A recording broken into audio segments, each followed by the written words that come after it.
Self-reflection is such a powerful tool. That's not me. That's not who I am. The insurance company, they're playing a game. I realized that the vision that I had was an illusion. That is a need that I can serve. My relationship with my clients is 100% symbiotic.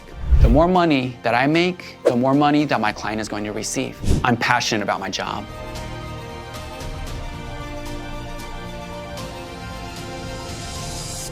I'm attorney Isaiah Jerez, and here we are on my solo podcast, Turning Points, Covenant of Justice. Today we're going to explore my journey that I took as I shifted my career in becoming an attorney for the insurance company into representing those who are fighting against the insurance company, and the importance of what it means to be obsessed and have passion about what you're doing.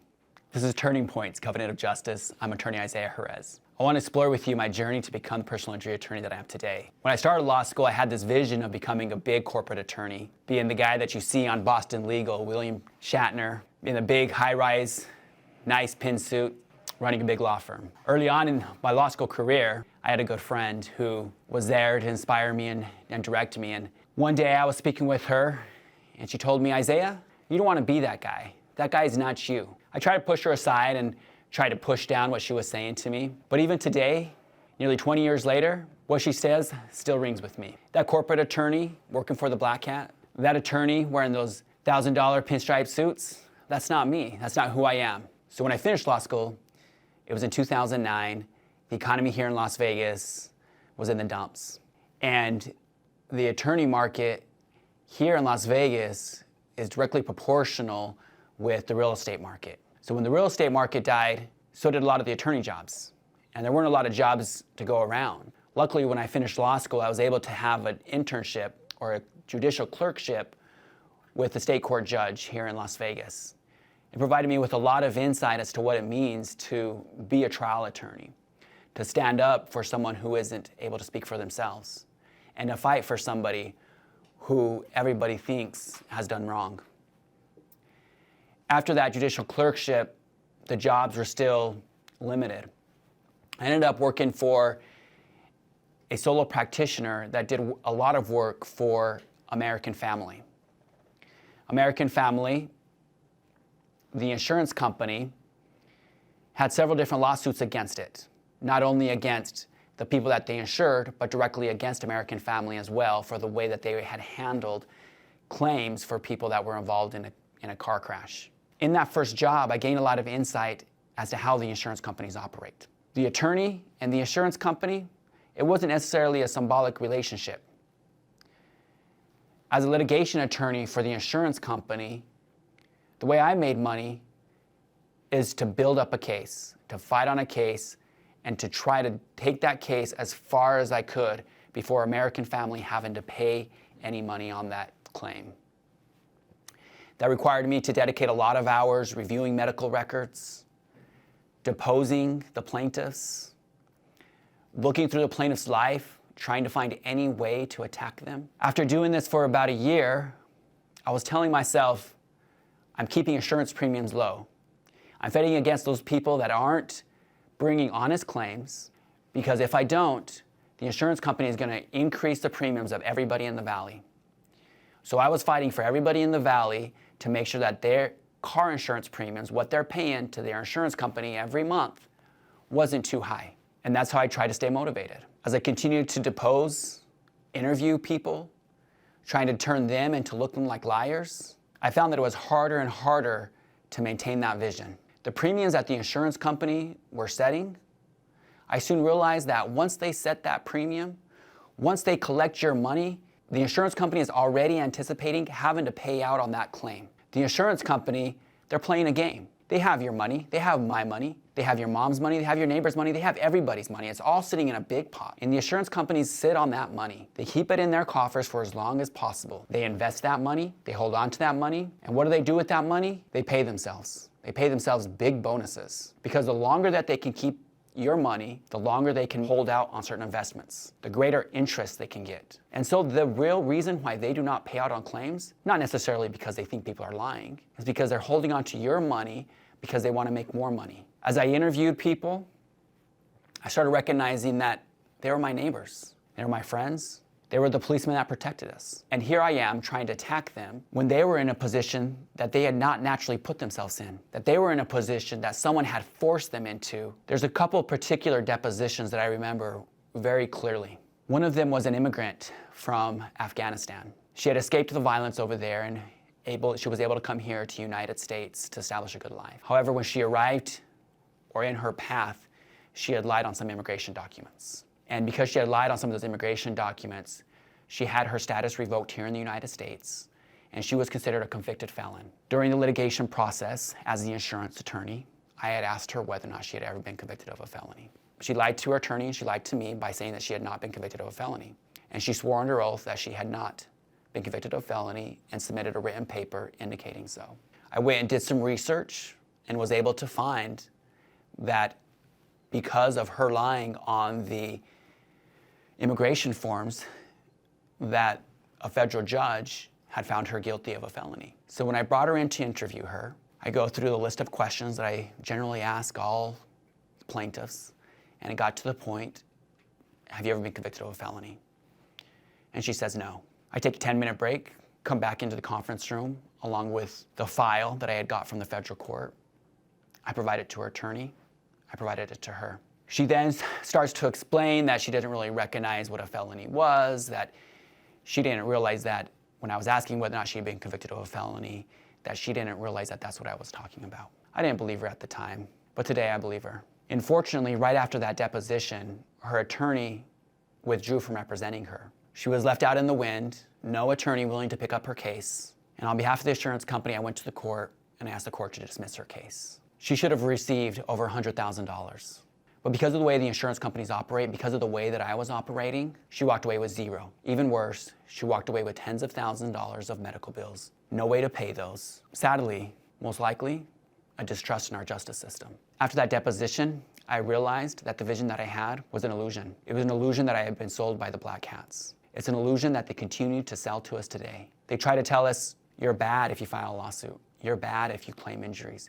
You're bad if you make a claim against your insurance. It's an illusion they try to sell us because they try to hold on to your money. They try to hold on to our money. I had a difficult time waking up, getting motivated in the morning time to go to work. Oftentimes try to pull the covers over my head. When I finally realized I couldn't continue this pathway, I was lucky to find a great friend that had been there with me in my community, that had been there with me with my children, and he offered me the job. He said, hey, come work with me. He was on the completely opposite side of the table, representing those who were injured. And I followed him. I said, okay, yeah, let me take the risk right now. I'm only a couple years out of law school. I'm still living a pretty meager lifestyle. I don't have a lot of debt, just still trying to pay off my student loans. So right then was a good time to make a little shift. I made much less money and very little promise of any stable income. But I consider I can jump to the other side and represent those people that are being attacked by the insurance companies.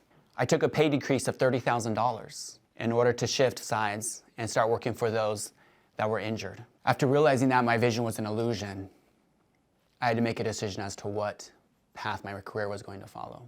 There are many options, and there always is as an attorney. As an attorney, it's easy to shift gears and to change from one expertise to another. You practice drafting wills and estates.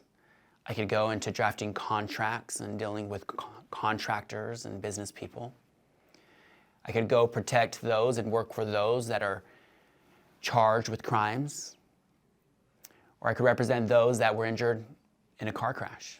When I left working for the insurance companies, I jumped into criminal law, defending those that were facing criminal charges. And I started to work to build clientele, working for those that were injured in a crash.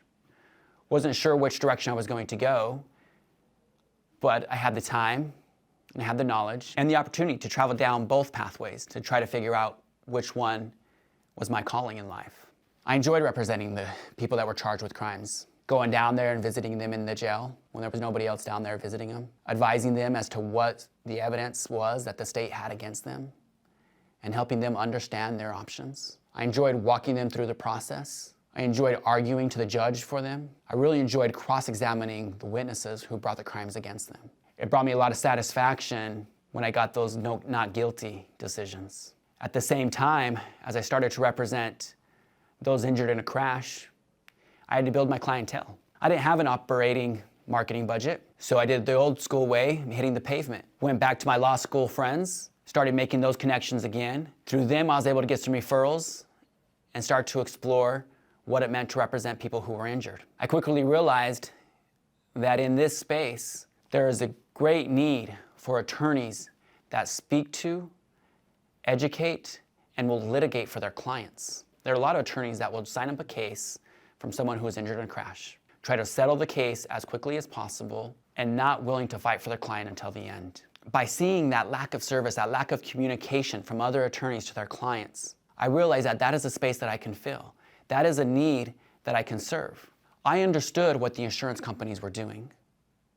And I understood that as a plaintiff's attorney, all I needed to do was apply the pressure, to apply the pressure for my clients. And I knew how to apply that pressure for them in a way that would drive up the settlements and provide fair settlements for my clients. Oftentimes, a lot of personal injury attorneys won't invest in their clients. They won't invest in their case. And without investing in their case, the insurance company recognizes that, and the insurance company won't increase the value that they're going to pay. As I started to work in this area, I realized that I could put my own time, my own money, my own efforts into my client's case, not only drive up the value that they would receive from the insurance company, but also increase my own salary. See, an attorney that represents the insurance company, they have competing interests. The attorney that's representing an insurance company, they get paid hourly by the insurance company. So the attorney that's working for an insurance company, their interest is to bill as many hours as possible and work as long as possible on a case so that they get paid more money. For the insurance company, it doesn't really make sense because the longer that the insurance attorney works on the case, the more money the insurance company has to pay to that attorney. That relationship is not necessarily symbiotic because the insurance company's interests aren't necessarily met as they're continuing to pay tens of thousands of dollars for an attorney as he works on the case. It's different on the plaintiff side.